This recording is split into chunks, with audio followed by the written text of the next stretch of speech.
Hello guys, a very warm welcome to my Greta Talks channel. Friends, it gives me a great pleasure to study and share the great values each episode comprises of. A long wait is over and here comes the story of Sita Swayamvar or self-selection of bridegroom.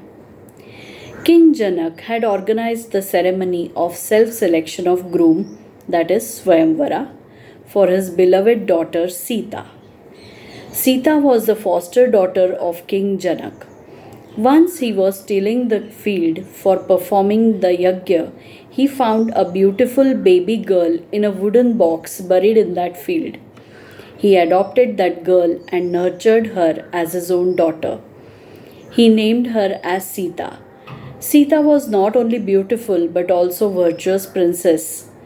King Janak wished that she should be married to a person who could be equivalent to her. So he had announced Swayamvar, in which he had invited the princes of various kingdoms. Sage Parshuram had given a divine bow of Lord Shiva to King Janak's ancestors. The king decided to offer his daughter to a prince who would tie a thread to it.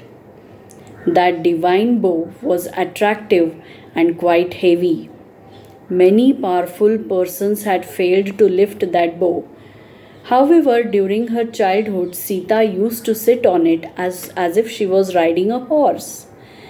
When sage Vishwamitra came to know about the news of Swayamvar, he decided to take Shriram and Lakshman along with him to Mithila.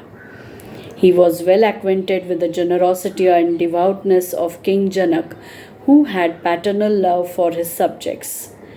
He was familiar with his virtuous daughter Sita and the divinity of the bow. Sage Vishwamitra, Shriram and Lakshman arrived in the kingdom of Mithila and were heartily greeted by King Janak. The king was elated and impressed to see the radiance, that is, glow of Shriram. Many kings, emperors, and gallant warriors had gathered in the Swayamvar Pandal. In spite of taking utmost efforts, no one could lift that divine bow. Ravan, the king of Lanka, conceitedly came forward to lift that divine bow. He applied his full strength and lifted that bow, but could not handle it due to its heaviness. He lost his balance and collapsed on the ground. The heavy bow fell on his chest and he yelled for help to relieve him. His pride was shattered because of his failure and embarrassment. Sage Vishwamitra then gestured Shriram to proceed towards the scene and help Ravan. Shriram bowed his head and paid respect to the sage. He lifted the bow effortlessly, which was lying on the chest of Ravan. He tied the thread on the bow easily and pulled that thread, and lo, it was broken into two pieces. Everyone in the court was stunned to witness the unique gallantry of Shriram. Shriram had won over the condition of the Swayamvar. Therefore, he was eligible to marry Sita, the daughter of King Janak. King Janak was contented as his daughter and courageous Shriram would tie the knot.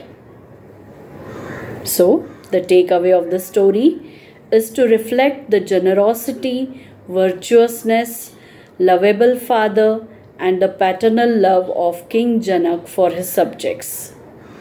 It reflects Shriram's heroism and endowment to perform the most difficult task of handling the heavy divine bow and breaking it into two pieces. It shows the utmost humility and gratitude of Shriram when he bows his head and pays respect to sage Vishwamitra, his guru. It shows the snobbish nature of Ravan when he arrogantly gets up to lift up the divine bow and he fails to do so. Hope you have liked this story. In the next episode, we will see how Shriram pacifies the anger of sage Parshuram concerned with the breaking of divine bow. So stay tuned and thank you.